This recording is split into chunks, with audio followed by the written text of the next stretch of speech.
안녕하세요. 논설의 손원재입니다. 김건희 여사 황제조사 파문이 커지고 있습니다. 전두환부터 박근혜까지 역대 전직 대통령 누구도 검찰청 소환조사를 피해가지 못했습니다. 전두환 씨는 검찰 출석을 거부하다가 체포 구속돼 조사를 받았습니다. 그런데 아무런 공적 자격이나 권한도 없는 대통령 배우자만이 이를 가볍게 무시했습니다. 자신의 안방이나 다름없는 경호처 관할 건물로 검사들을 불러 조사를 받았습니다. 검사들은 경호처에 휴대폰까지 제출해야 했습니다. 이쯤 되면 검사들이 불려가 조사를 받았다고 해야 하지 않을까요? 법치 원칙에 대한 조롱이 아닐 수 없습니다. 제가 헌법을 다시 찾아봤어요. 헌법 11조 모든 국민은 법 앞에 평등하다. 2항 사회적 특수 계급의 제도는 인정되지 아니하며 어떠한 형태로도 이를 창설할 수 있다. 어떻게 검사 휴대폰을 대통령 경호처에서 압수를 할 수가 있어요. 김건희 여사는 대한민국 국민과는 다른 사회적 특수계급이 돼버린 거예요. 봉건 왕조 시절도 아니고 21세기 대명 천지에 이런 일이 벌어진 겁니다. 이 정도면 중전마마 조사를 넘어 여제 조사 아닙니까? 김건희 씨가 한국판 직창 모의입니까? 그래놓고도 김 여사 쪽은 경호 차원에서 불가피했다. 황제조사 논란이 억울하다고 주장합니다. 국무회의를 하더라도 장관님들도 전화기를 갖다가 반납하고 들어갑니다. 첫 번째로는 뭐 녹음할 우려도 있고, 그다음에 두 번째로는 생중계할 수도 있잖아요. 그다음에 이제 세 번째가 가장 중요한데, 사실 핸드폰은 무선 조작으로 폭발이 가능하게 조작할 수도 있어요. 결국에는 대통령이나 영부인을 갖다 대면할 때는 당연히 핸드폰을 갖다 반납을 해야 됩니다. 어처구니 없습니다. 대통령의 공적 직무수행과 배우자의 사적 범죄 의혹 조사를 동일시하고 있습니다. 대통령 일가부치가 너도 나도 대통령 노릇을 했던 독재 정권 시절도 아닌데 말입니다. 애초 검찰 조사실로 출두했으면 폭발 테러 운운할 일도 없었을 겁니다. 이런 주장 자체가 김 여사가 얼마나 특권 의식에 젖어 있는지를 말해줄 뿐입니다. 최 변호사는 또 그 출장 조사 자리에서 김 여사가 검사와 국민들에게 죄송하다고 사과했다 주장도 했습니다. 수사를 받기 전에 조서에는 기재가 되지 않았지만 권사님들에게도 이런 자리에서 뵙게 돼서 송구스럽다. 또 그다음에 심려를 끼쳐드려서 국민들에게 죄송하다라고 말씀을 드리고. 도대체 왜 이러는 걸까요? 김 여사의 잘못된 행동은 당연히 국민을 향해 공식적으로 또 공개적으로 사과해야 할 사안입니다. 대통령 배우자가 명품백을 아무렇지도 않게 받아 챙기는 모습을 많은 국민이 지켜봤습니다. 권력의 타락, 국격의 추락에 큰 상처와 울분을 느꼈습니다. 그런데도 김 여사는 대국민 사과를 거부해 왔습니다. 지난 총선 전에도 국민이 아닌 한동훈 국민의힘 대표에게 문자를 보내 죄송하다고 하더니 이번에도 국민이 아닌 검사 앞에서 송구하다, 죄송하다고 했다는 겁니다. 한 대표는 당시 김 여사의 진심을 의심하고 답장하지 않았죠. 이번 검사들을 향한 사과도 진심으로 받아들일 사람은 많지 않을 겁니다. 검사를 향해 대리로 간접 사과를 한 걸 또 변호사가 대리로 공개하는 대리의 대리 사과라니 대국민 사과가 아니라 대국민 우롱에 가깝다고 느끼는 분들이 많을 것 같습니다. 지난 대선 기간 국민을 짜증나게 했던 개사과 논란을 떠올리는 분들도 많으실 겁니다. 이걸 공개하면 국민 마음이 좀 풀릴 거라고 생각한 것이라면 김 여사의 판단력에 깊은 의문을 갖지 않을 수 없습니다. 다시 출장 조사로 돌아와서 이번 조사는 4년 3개월 만에 첫 대면 조사이고 도이치모터스 주가 조작 의혹과 명품백 수수 등 두 가지 별개 사건이 겹친 방대한 내용에 대한 조사였다고 할 수 있습니다. 그런데 전체 조사 시간은 겨우 11시간 50분이었습니다. 저녁 식사 시간 1시간 30분을 빼면 실제 조사 시간은 주가 조작 5시간, 명품백 5시간 20분에 불과했습니다. 각 사건마다 조서 내용을 확인하는 데 걸린 시간까지 치면 실제로는 한 사건당 서너 시간도 걸리지 않았을 겁니다. 제가 최근에 고발당해서 경찰 조사 받았다고 말씀드렸는데 하나는 공직선거법 위반, 이거 조사받는데도 제가 3번 갔고요. 하루 6시간 봤는데 제가 이제 방송도 가야 되니까 못 가서 다음날 2시간 가고 나중에 3시간 또 갔어요. 11시간을 받았어요. 제가 완전 심플한 이런 사건도. 도대체 어떻게 10시간 11시간 만에 이 도이치모터스 주가 조작하고 명품백 이거를 어떻게 다 조사를 합니까? 특히 도이치모터스 주가 조작 사건은 사건 기간도 길고 주가 조작 시기도 1차, 2차로 나눠지는 데다가 시기마다 주가 조작 선수와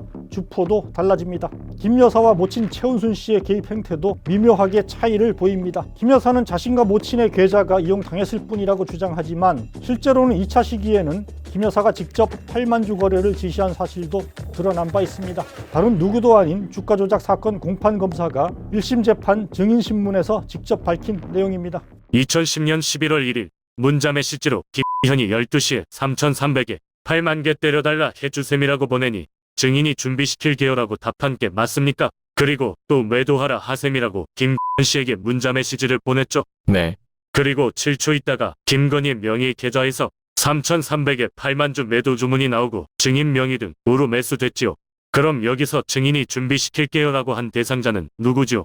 저것도 추정밖에 할 수 없는데요. 아까와 같이 이종호 대표일 가능성이 있다고 보입니다. 하나만 추가로 물어볼게요. 당시에 김건희 명의 대신 증권 계좌는 영업점 단말로 김건희가 직접 직원에게 전화해 거래한 것입니다. 그런 저 문자를 봤을 때 누군가 김건희한테 전화해서 팔라고 했다는 건데요. 증인은 이종호인 것 같다고 했는데 그럼 이종호가 김건희한테 직접 연락해서 주문 내라고 할 수 있는 관계인가요? 그건 제가 잘 모릅니다. 이종호 대표하고 김건희는 제가 알기로는 권오수 도이치모터스 대표와는 다른 채널로 알게 된 걸로 압니다.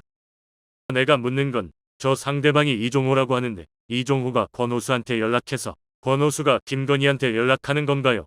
이종호가 김건희한테 바로 연락하는 건가요? 관계가 전자가 맞는 것 같은데요. 이종호, 권오수, 김건희의 연락 구조라는 것이지요. 어떻습니까? 3,300원에 도이치모터스 주식 8만 주를 매도한 게 김건희 여사 본인이라는 얘기입니다. 민 씨의 연락을 누군가를 통해 받은 김 여사가 직접 영업점 직원에게 전화해 거래했다는 겁니다. 검사는 민 씨가 이종호 대표에게 연락하면 권오수, 김건희 순으로 연락이 이뤄졌을 것이라는 점도 지적했습니다. 여기서 이종호 대표는 최근 해병대 1사단장 무명 로비 의혹이 제기된 이종호 전 블랙펄 인베스트 대표와 같은 사람입니다. 주가 조작으로 의심되는 거래를 주도한 핵심 공범들의 연락 구조에 김건희 여사가 들어있고 실제 직접 거래를 실행하기까지 했다는 것을 의미합니다. 이런 사실관계를 제대로 밝혀내기 위해서는 치밀한 준비를 통해서 당시 전후 사정을 들어 거짓 답변을 할 수 없도록 압박하는 게 정석입니다. 주장이 엇갈리는 부분에 대해서는 핵심 공범들과의 대질 조사도 필요합니다.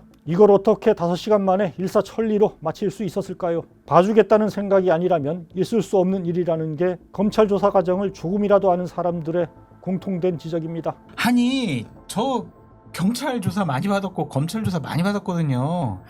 그냥 뭐 아냐 모르냐 왜 그런 발언 했냐 안 했냐 이거 가지고도 대여섯 시간 조사받아요. 그래서 이거는 그냥 무혐의 처분을 하기 위한 절차적인 정당성을 검사들이 스스로 마련하기 위한 하나의 퍼포먼스다. 그렇게 볼 수밖에 없죠. 명품백 수수도 마찬가지입니다. 영상 증거가 나와 있는데도 김 여사와 대통령실은 애초 국가기록물이라 못 돌려줬다. 여러 차례 주장했습니다. 대통령실은 명품백을 선물로 규정했습니다. 사과할 필요도 국고에 기록된 물건을 반환하는 것은 국고 횡령이에요. 대한민국 정부 거죠. 어느 누구한테도 이렇게 탁절하게 대하기는 참 어렵습니다. 제 아내의 그 현명하지 못한 처신으로 사과를 드리고 저는 대통령실에서 보관되고 있다는 것을 알고 수수하는 그 순간 바로 소유권이 국가에 기속되도록 김 여사의 지시를 깜빡이죠.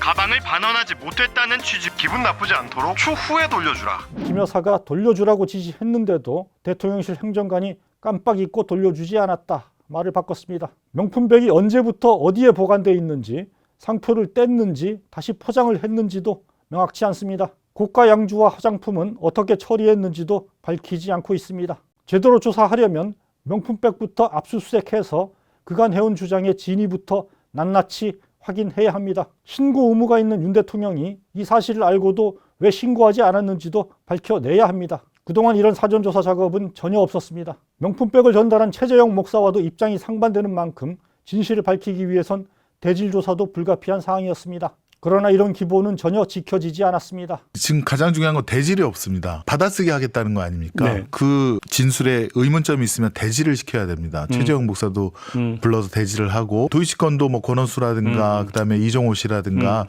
그때 작전 세력들도 불러서 대질을 해야 되는데 그걸 지금 전혀 없이 그냥 한 번에 그냥 끝냈다는 거 아닙니까? 예. 더욱 한심한 건 이처럼 노골적인 봐주기가 의심되는 조사를 하고서도 반성은커녕 오히려 배째라식으로 나오는 서울중앙지검과 수사팀의 행태입니다. 앞서 이원석 검찰총장은 지난 5월 명품백 의혹 수사를 위한 전담팀을 구성해 철저한 수사를 하라 서울중앙지검에 지시한 바 있습니다. 또 이달 초엔 주가 조작 사건과 관련해 4년 전 추미애 법무부 장관 시절 박탈된 검찰총장의 수사 지휘권을 복원시켜달라 박성재 법무부 장관에게 요청했습니다. 그러나 모두 무시됐습니다. 법무부 장관은 장관의 지휘권 발동은 극도로 제한돼야 한다, 이런 이상한 이유를 대며 이 총장 요청을 거부했습니다. 박 장관이 대통령실과 서울중앙지검이 조율을 하고 있으니 총장은 빠지라, 이런 취지의 언급을 했다는 얘기도 대검 쪽에서 나옵니다. 왜 거부당했다고 보십니까? 아마 용산의 하명이 있었지 않았나 생각합니다. 최근에 민정수석 부활이라든가 뭐 이런 걸 보면, 검찰 인사를 보면은 윤석열 부부의 사법 리스크를 관리하는 인사에 불과하다. 검찰 조직을 공정하게 이끈다라든지 수사 능력 이런 걸 보질 않고요. 그러자 윤석열 검찰총장 시절 대변인이었죠. 대표적 친윤 검사인 이창수 서울중앙지검장은 총장에게 수사 지휘권이 없다는 점을 들며 김 여사 방문 조사를 멋대로 용산과 협의해 결정하고 조사에 들어간 사실조차 즉시 보고하지 않았습니다. 주가 조작 사건 조사가 끝나고 총장에게 수사 지휘권이 있는 명품백 조사에 들어가고서야 뒤늦게 그나마도 3시간 넘게 지난 시점에서야 대검에 이를 보고했습니다. 사실상 조사를 다 마치고 조사를 확인할 때쯤에 조사한다고 보고를 한 겁니다. 당연히 지시 불이행입니다. 애초 철저히 공정하게 조사하라는 총장 지시대로라면 명품백 조사만이라도 검찰로 불러 충실하게 조사해야 했습니다. 대놓고 총장을 바보로 만든 것입니다. 사실 이현석 총장 입장에서 이거는 하극상이에요. 서울중앙지검장이 일종의 쿠데타인 거죠. 총장이 명확하게 수차에 걸쳐서 지휘했던 것을 전혀 이행하지 않은 형태인 거거든요. 그래서 징계사안이죠, 이건.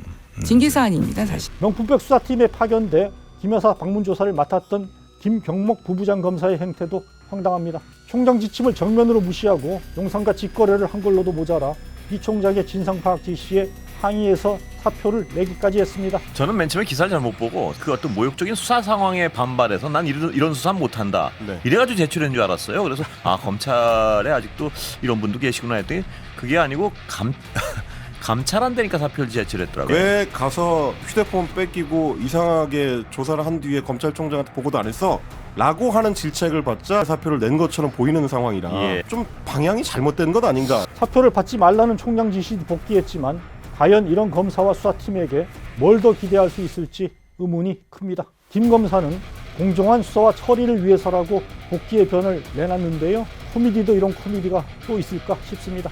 잘 나가는 검사의 정신세계가 얼마나 국민과 동떨어져 있는지 한국 법조 엘리트의 민낯이 드러난 사례가 아닐까 합니다. 결과적으로 이번 축천무식 방문조사는 검찰공화국의 검사들조차 발 아래 꿀리는 김 여사의 높은 위상을 재확인시키면서 이 나라가 김건희의 나라냐, 이런 물음을 다시 불러내고 있습니다. 검찰에는 두고두고 치욕의 기록으로 남을 것입니다. 다수 검사들은 그런 의식조차 없어 보입니다만, 제가 본 한 20년 동안 검찰의 가장 치욕스러운 결정을 한 간부, 중앙지검장 정도 되는 분 중에서는 가장 치욕스러운 결정을 했다. 그러나 세상 일이 권력자 마음대로 돌아가는 것만은 아니죠. 지금은 검사위의 여사가 군림하는 것처럼 보입니다. 그러나 그럴수록 민심은 돌아설 수밖에 없습니다. 민심을 이기는 권력은 없습니다. 이미 윤석열 정권은 구로기 상태입니다. 다수 민심은 윤 대통령에 대한 기대를 상당 부분 접고 있습니다. 김 여사의 특권적 행태는 이런 민심의 분노에 기름을 붓는 행위입니다. 시간은 윤석열 대통령이나 김건희 씨한테 있지 않습니다.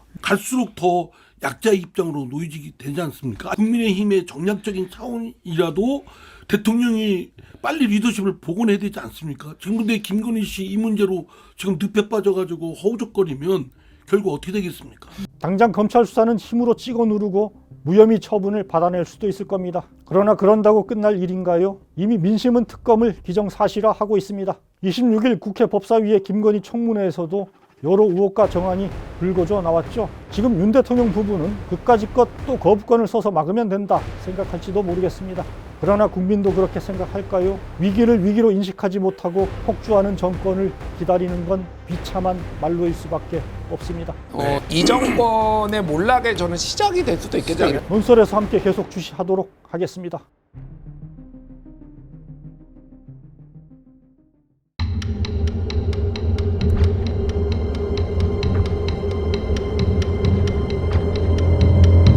침묵은 편하다. 하지만 질문 있습니다. 침묵이 만드는 변화는 없다. 한결의 서포터즈 벗